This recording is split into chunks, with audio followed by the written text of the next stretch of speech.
Alam niyo po sa buhay natin, minsan naiisip natin na parang unfair yung ating buhay dito sa mundo 'no, bakit yung iba nakikita natin na mas nakakahigit kaysa sa atin.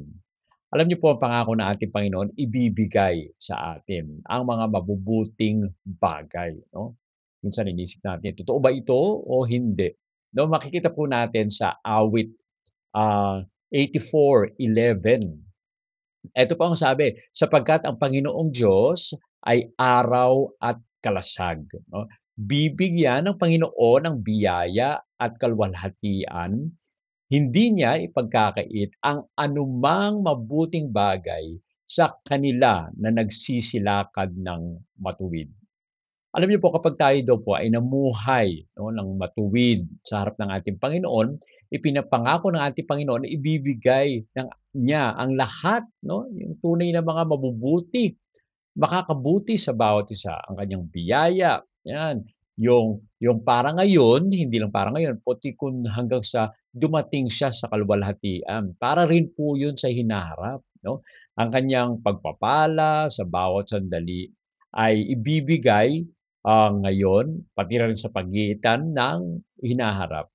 Alam niyo po yung salmong ito ay isinulat ng mga anak po ni Korah, ang, mga taong minsan ay tumindig laban kay Moses, ngunit ng kanilang, nakita yung mga, inapo nila, yung mga apo-apo nung mga taong sumulat nito ay, naging tapat po sila at sumamba sila sa bahay ng ating Panginoong Diyos 'no. Natuklasan nila na ang tunay na kagalakan ay hindi po nanggagaling sa mga bagay na mayroon tayo, kundi kung sino ang Diyos, okey? Alam niyo po doon sa talata ang Panginoon ay araw, ibig sabihin pinagmumulan siya ng buhay 'no. Siya po ay kalasag 'no, pinagmumulan ng ating pong proteksyon. At 'pag, tayo po ay nagtalaga ng ating sarili sa ating Panginoon, yung pangako niya na hindi ipagkakait ang anumang mabuting bagay sa mga nagsisisampalataya sa kanya ay natutupad po ito. Alam niyo po lahat ng ipinangako ng Diyos ay kaya niyang tuparin. At ang pinakadakila lahat sa kanyang pangako at kaloob ay ang kanyang sariling presensya. Kaya magtiwala tayo sa ating Panginoon. Nasa kanya nanggagaling ang lahat. Now dito po sa teksto po natin, basahin natin sa English 'no, Psalm 84:11. "For the Lord God is a sun and a shield." Okay? "The Lord will give grace and glory. No good thing will He withhold from them that walk uprightly." Now meron po tayo na apat na puntos dito po sa ating pong binasa 'no. So, gamitin po natin yung acronym na GOOD 'no, because the Lord is good, G-O-O-D. Ano po ba yung ibig sabihin ng good 'no? Yung una, letter G, God is the source of blessing 'no. Siya po ang pinanggagalingan o pinagmumulan ng bawat pagpapala, okay? Letter O, overwhelming grace for the journey 'no. Umaapaw po na biyaya doon sa ating pong paglalakbay. And isa pang O, open-handed in giving 'no, glory. Kaya nga bukas ang palad ng mga kamay ng ating Panginoon para ibigay sa atin ang pangangailangan. And letter D, divine promise for the upright, 'no, banal na pangako para doon sa mga matuwid. Now, eto pong apat na puntos na ito ay, makikita natin doon sa text at isa-isahin po natin 'yan. Ano po ba yung letter G, God is the source of every blessing. Alam na po natin ito na lahat ng mga pagpapala ay galing po sa ating Panginoon. Sabi po doon sa text, "For the Lord God is a sun and a shield." Ibig sabihin siya po ang araw at siya rin ang kalasag. Now, kung papaano ang araw ay nagbibigay liwanag at ng init sa mundo, ang Diyos ay nagbibigay din buhay at pag-asa sa ating pong mga kaluluwa 'no. Napakaganda po ng binabanggit po dito. Ang bawat mabuti at sakdal na kaloob ay mula sa ating Panginoon. Hindi lang po siya nagbibigay ng pagpapala, siya mismo ang pagpapala. Kaya nga kung titingnan po natin doon sa Hebrews 'no, Hebrews 1:17, "Every good gift and every perfect gift is from above," 'no, "and cometh down from the Father of lights." 'No, ang bawat daw mabuting kaloob ay buhat sa Ama 'no, na siya ang ilaw. Now, titingnan po natin bakit, ini-equate po kasi natin minsan na yung pagpapala ay lahat pagpapala ay galing sa ating Panginoon. At nakukumpara natin bakit kaya yung iba mayayaman, mga magnanakaw pa ano. Ito yung lagi nating naririnig at nagkakaroon ng discussion diyan sa Senate 'no, katulad nung, ninakaw ng mga, kontraktor sa DSWD. Parang parang iniisip ng titingnan natin nung sila po ay hindi pa nahuhuli 'no, or hindi pa nalalaman yung kanila pong sikreto, marami ang mga naiinggit dun sa mga anak na sila po ay kung saan-saan pumupunta 'no. Pero hindi po pala, sa kayamanan lamang o sa materyal na bagay nanggagaling ang pagpapala ng ating Panginoon. Minsan ginagamit ng ating ng kaaway ng Panginoon yung mga materyal na bagay para lituhin yung kanyang bayan. At marami po ang nalilito 'no, iniisip nila na kapag ikaw ay mayaman, ikaw ay pinagpala ng ating Panginoon, pero hindi po pala yun. Ang pagpapala pala ay maraming pagkakataon at maraming iba't ibang klase ng pagpapala. Hindi dahil sa ikaw ay mayaman ay pinagpala ka na ng Panginoon. Maaring iba ang nagpala sa'yo 'no. Now sa Psalm 27:1, "The Lord is my light and my salvation, whom shall I fear?" Alam niyo po, ang pagpapala ay hindi lang materyal dahil ang pagpapala rin ng Panginoon ay kaligtasan. Ang pagpapala rin ng Panginoon ay yung pag-iingat sa atin. Ang pagpapala ng ating Panginoon lalong-lalo na ay makikita natin na tayo po ay payapa sa ating pong mga puso 'no. Nakakatulog tayo ng mahimbing 'no, na hindi natin iniisip na bukas makalawa baka may dumating na pulis o may dumating na kaaway natin o sinong maniningil sa atin 'no. Kapag tayo po ay nasa ating Panginoon, meron tayong kapayapaan.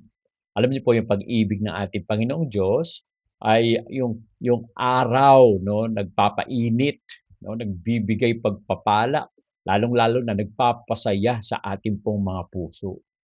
Minsan 'pag tayo po ay nasa kadiliman 'no, talagang naku, natatakot tayo. Kapag tayo po ay, nakakaranas ng mga ganyang bagay, ay napakaimportante na ang pagpapala ng ating Panginoon at kaniyang kapayapaan ay natatanggap po natin. Huwag natin habulin yung mga pagpapala 'no. Minsan huwag natin habulin 'no, yung mga mabibigay sa atin, ah dito sa mundo minsan nai-equate po natin na kahit hindi pala pagpapala sa ating Panginoon, naisip natin na parang pagpapala 'no, wag po gano'n. Ang isipin po natin ang kapayapaan na binibigay kapag kasama po natin ang ating Panginoong Diyos 'no, hindi po natin kailangan habulin ang mga mabubuting bagay. Dahil ang mga mabubuting bagay na ito, sila mismo ang susunod sa atin. Dahil hindi ipagkakait ng ating Panginoon ang mga mabubuting bagay na ibibigay sa atin. Ang dapat po nating gawin ay magtiwala tayo sa ating Panginoon 'no, sa kanya po nanggagaling ang lahat. Kaya, letter D, divine promise for the upright 'no. Meron pong pagpapala, yung letter G pala, God is the source of every blessing 'no. Ang Panginoon ang pinanggagalingan ng lahat ng mga pagpapala. Okay, letter O, overflowing grace for the journey. Sabi po dun sa text, ang Panginoon ay magbibigay ng biyaya, 'no? Yung biyaya ng ating Panginoon, it's not a right, 'no? Hindi po ito parang, pipilitin natin na dapat ibigay sa atin ng ating Panginoon kasi dapat niyang ibigay. Ang biyaya po kasi ay ang kanyang lakas, 'no, kapag tayo po ay mahina. Ang kanyang biyaya ay kapatawaran 'no, kapag tayo po ay nagkukulang. Ibig sabihin, ito ay ibinibigay sa atin ng ating Panginoon ng bukal 'no, sa kanyang puso. Hindi dahil sa karapat-dapat tayo. Ang biyaya ay hindi po ano, minsang regalo lamang. Ito po ay araw-araw na pagtustos ng ating Panginoon. Na kung tayo ay tumatawag sa ating Panginoon, siyempre tayo may relationship 'no. Hindi po niya ipagkakait ang anumang mga bagay na makakatulong upang tayo po ay maging malakas, lalong-lalo na 'pag lumalapit tayo sa ating Panginoon. Sa Second Corinthians, 12:9, eto po ang sabi 'no, "My grace is sufficient for thee, for my strength is made perfect in weakness." 'No? Ang biyaya ng ating Panginoon ay sapat na sa bawat isa sa atin. Dahil sa kahinaan po natin, ang kalakasan niya ay nagiging mas nakikita, 'no? At sabi pa sa Hebrews, 4:16, "Let us come boldly into the throne of grace that we may obtain mercy." Ano daw po? Lumapit tayo 'no, na may tapang doon sa trono ng ating Panginoon at makakatanggap po tayo ng biyaya. Alam niyo po ang biyaya ay, katangian ng Diyos 'no, na ipinagkakaloob sa mga taong hindi karapat-dapat. Hindi natin na hinahanap. Ngunit humaharap tayo sa Kanya at humahanap tayo sa Kanya. Alam niyo po ang biyaya kung titingnan po natin yung biyaya ng ating Panginoon, parang second na lang yun, 'no? Dahil yung relationship natin sa ating Panginoon, yung pagmamahal niya sa atin, actually sapat na po ito upang tayo ay maging masaya, 'no? Sapat na ito upang tayo ay magkaroon ng kapayapaan, 'no? Kapag mabigat yung buhay natin, kapag hindi maganda yung dinaraanan natin, alam niyo po, hindi po nauubos ang biyaya ng ating Panginoong Diyos. Patuloy ito na binibigay sa atin. Hindi natin kailangan ito paghirapan, 'no? Yung kabutihan niya hindi ho natin mababayaran, kailangan lang tayong lumakad na kasama niya at ang biyaya ng ating Panginoon, pagpapala ng ating Panginoon ay atin pong matatanggap, 'no? Minsan mali ang iniisip po natin, 'no, na yung biyaya ng ating Panginoon ay, makikita po natin sa mga bagay-bagay sa paligid natin, 'no? Minsan iniisip natin na, may ano, iniisip natin na meron pong kinikilingan ng ating Panginoon o ang ating Panginoon ay may mga favorite, 'no, hindi po 'yan. Kapag tayo po ay lumapit sa ating Panginoon, tayo po ay, pagpapalain ng ating Panginoon at ang pinakapagpapalang binibigay niya sa atin ay yung kapayapaan ng ating pong mga puso. Okay. At ang sunod po, open-handed in giving glory 'no, and glory at kaluwalhatian 'no. Ang ating Panginoon, hindi lamang siya nagbibigay ng biyaya para sa buhay natin ngayon, nagbibigay rin po siya ng kaluwalhatian para sa buhay na walang hanggan. So, ibig sabihin, not only can we receive the grace of God today, okay, we will also receive eternal life 'no, kapag siya po ay bumalik na at magmamana tayo ng buhay na walang hanggan. Alam niyo, ang ating Panginoong Diyos, ninais niya na tayo ay makasama magpasawalang hanggan. Si Adan at si Eva ay ginawa ng ating Panginoon. At ang ating Panginoon ay laging nakikipag-usap sa kanila. Actually, once a week 'no, binigyan ng ating Panginoon ng isang araw. Biro niyo 'yun, isang araw ang binigay ng ating Panginoon para lang magkaroon sila ng panahon na mag-usap, si Adan at saka si Eva. And God is always looking forward to that. And si Eva at saka si Adan ay they are looking forward also during the Sabbath day.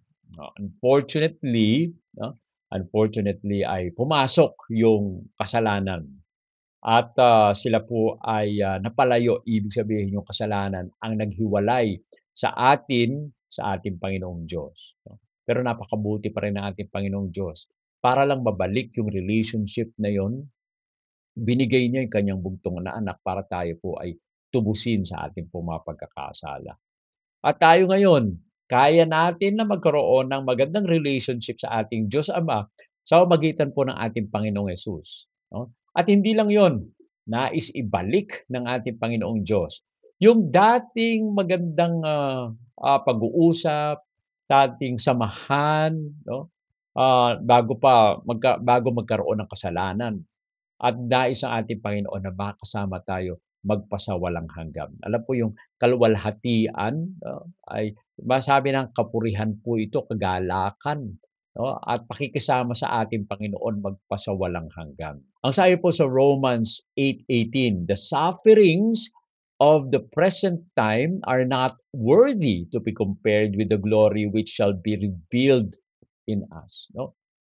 Wag po nating isipin na parang napakahirap naman ng buhay natin dito sa mundo. Parang wag po tayong sumuko, 'no? Dahil kung ikukumpara po natin yung hirap na naranasan ng ating Panginoon sa kamay ng kaaway, 'no, ay hindi ho natin ma-imagine 'yan. Maaari siguro na wala pa sa kalingkingan nung naranasan ng ating Panginoon na hirap, yung hirap na nararanasan natin ngayon, 'no?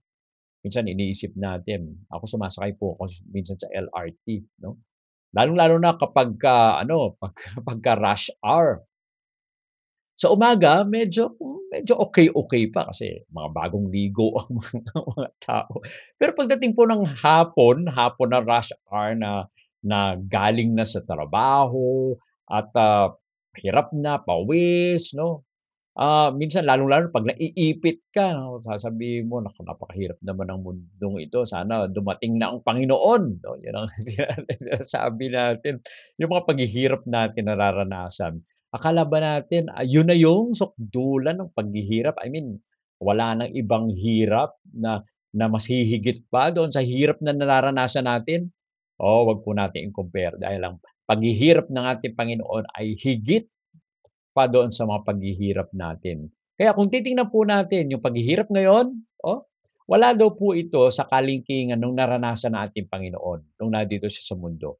At hindi rin natin maaaring ikumpara o ihambing yung paghihirap natin doon sa kaluwalhatiang ibibigay sa atin ng ating Panginoon. That will be forever. Wala ng sakit, wala ng kamatayan, walang hirap, wala na pong, pag-iaway, wala ng lahat ng mga nararanasang pangit dito sa mundo, hindi na po natin mararanasan.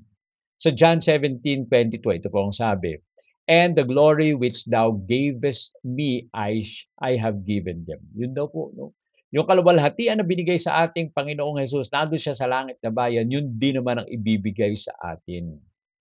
Alam niyo po kailangan ay, tingnan nating lubos ang relationship natin. Dahil ang kapalit nito ay mananahan tayo magpakailanman sa liwanag ng Diyos at sa presensya ng Diyos at ito ang gantimpala para po sa mga matuwid, 'no. Yung buhay po natin dito pansamantala lang, 'no. Maaaring tayo po ay mahirap, pero ang buhay na kaluwalhatian na ibibigay sa atin ay walang hanggan. Yung hirap ngayon ay hakbang lamang tungo doon sa kagalakan ng kinabukasang ibibigay ng ating Panginoon. Okay? At ang panghuli yung letter D, no? Divine promise for the upright. Sabi po dito, no good thing will be withhold from them that walk uprightly. No? Hindi niya po ipagkakait. Alam niyo, napakaganda ng pangako ng ating Panginoon. No? Walang magandang bagay ang ipagkakait ng ating Panginoon doon sa mga nagsisilakad na matuwid. No?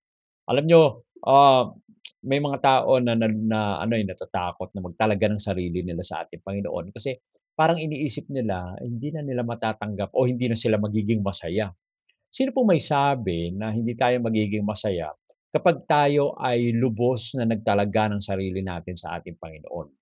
Alam niyo po, ang nagiging problema po kasi ay tinitingnan natin yung kasiyahan na mabibigay ng mundong ito. Makikita natin yung mga kapitbahay natin, kaibigan natin na hindi naniniwala sa ating Panginoong Diyos. Nakikita natin sa mga television na parang sila ay masaya, 'no, nagpupunta sa ibang bansa. Ibig sabihin po ba kapag hindi natin nagagawa ang ganyang mga bagay, hindi tayo masaya?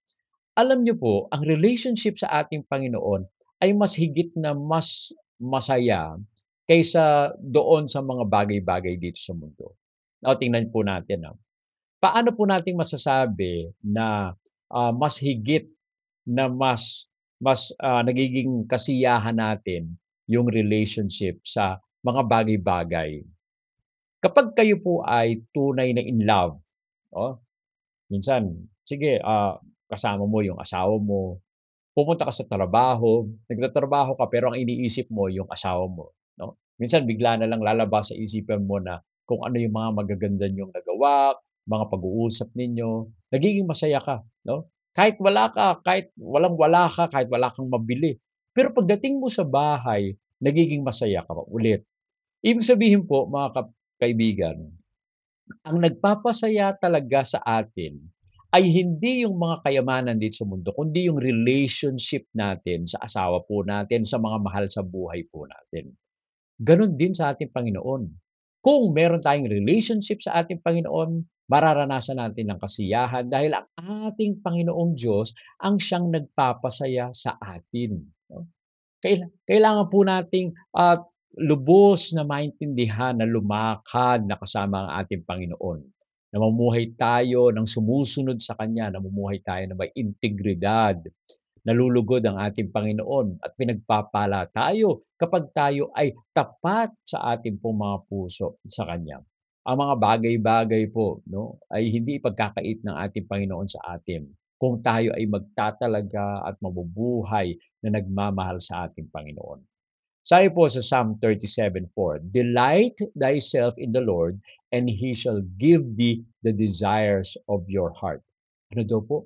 Delight yourselves in the Lord. Ibig sabihin po mga kaibigan, na magkaroon tayo ng mabuting relasyon sa ating Panginoon. Maging masaya tayong kasama niya. Patuloy nating hanapin ang ating Panginoon. Palakasin po natin ang relationship natin sa ating Panginoon. Dahil kapag siya ang inuna natin sa lahat ng mga bagay, yung pangangailangan po natin, ibibigay ng ating Panginoon. Siya po ang ating pong maging kaligayahan. Dahil relationship makes us happy. And if we have a relationship with God, it will make us happy. No? Sa Romans 8:28 ang sabi, all things work together for good to those that love Him. Ayun, napakaganda po. Sa lahat ng bagay, gumagawa ang ating Panginoon para doon sa ikabubuti ng umiibig sa Kanya. Ang ganda po mga kapatid. Kaya kailangan unahin natin ang ating Panginoon, mahalin natin ang ating Panginoon. Kapag inuna natin at nilagay natin siya sa pinakamataas na na yugto ng ating pong buhay, ang tungkulin na binibigay sa atin ng ating Panginoon ay mahalin siyang lubos. At ang lahat ng bagay ay ibibigay sa atin kung lumalakad po tayo ng matuwid, 'no? Hindi lang, pangangailangan ang ibibigay sa atin ng ating Panginoon, kundi yung lahat ng kanyang ipinangako, lalong-lalo na ang kapayapaan ay ibibigay sa atin. Alam niyo po ang Diyos ay hindi tatalikod sa atin, kundi patuloy na hahawakan po tayo. Dito po sa awit, 84:11, ito po ay napakagandang talata 'no, ng isang talatang, nagbibigay buhay sa atin, naggagaransya na sa mga tapat sa ating Panginoong Diyos, hindi po niya ipagkakait ang anumang mabubuting bagay 'no, kapag tayo po ay magsilakad ng matuwid. Kaya nais ng ating Panginoon na ibigay ang liwanag, ang proteksyon, ang biyaya, ang kaluwalhatian, 'no, para mabigay sa atin ng ating Panginoon ang lahat ng ating pong mga pangangailangan. Tandaan po natin yung ating pong acronym, GOOD, G-O-O-D, letter G, God is the source of every blessing, 'no. Siya po ang pinagmumulan ng lahat ng pagpapala sa bawat isa. Kaya nga dito sa mundong ito maaaring, maging masaya kayo minsan sa ilang mga bagay, pero hindi po ito permanente, 'no. Pero ang ating Panginoon kapagka binigay natin ang sarili natin sa Kanya, our happiness, our security will become permanent because God will make it permanent. Okay? Letter O, overwhelming grace for the journey. Umaapaw na biyaya sa ating pong maglalakbay. Maaring meron tayong mararanasan na problema, pero ang ating Panginoon, siya ang ating kasama, yung kamay niya, no, ang mag-aakay sa atin. Letter O, open-handed in giving glory. Alam niyo po, bukas ang kamay ng ating Panginoon na magbigay ng luwalhati. And letter D, divine promise for the upright. Banal na pangako para sa mga matuwid. Alam niyo, may batang nananalangin, sabi niya, "Panginoon, ibigay mo po ang mabuti para sa atin kahit hindi ko alam kung ano yun." Ang ganda po panalangin 'no. Yan po ang kahulugan ng pangakong ito, lumakad 'no, tayong kasama ng ating Panginoong Diyos. Maaari mong ipagkatiwala yung puso mo sa ating Panginoon, sapagkat wala siya pong ipagkakait na anumang mabuti sa atin. Kaya magtiwala tayo sa ating Panginoon. Tayo po'y manalangin. Ama naming banal Diyos na nasa mga langit. Muli po kaming lumalapit sa inyong banal na harapan. Nagpapasalamat po kami sa inyong biyaya. Nagpapasalamat kami sa inyong pag-iingat. Lalong-lalo na nagpapasalamat kami sa pagpapatawad sa aming pong mga pagkakasala. Bagaman kami ay nagkasala, tinanggap niyo pa rin kami at ibinigay ninyo ang inyong bugtong na anak upang tubusin kami sa aming pong mga pagkakasala. Kaya po Panginoon, alam po namin na ang ninanais niyo sa bawat isa ay ang mabuti para sa amin. Amin pong muling tinatalaga ang aming pong sarili sa inyo. Magkaroon kami ng magandang relasyon sa inyo. Unahin namin kayo sapagkat sa inyo galing ang lahat, pati na rin ang aming pong buhay. Maraming salamat sa pagtanggap po sa amin at maraming salamat sa biyaya na patuloy niyong ibinubuhos sa bawat isa. At pagpalain po kami sa buhay po namin ngayon. Maraming salamat sa pagdinig sa aming dalangan sa pangalan ni Jesus. Amen. Amen.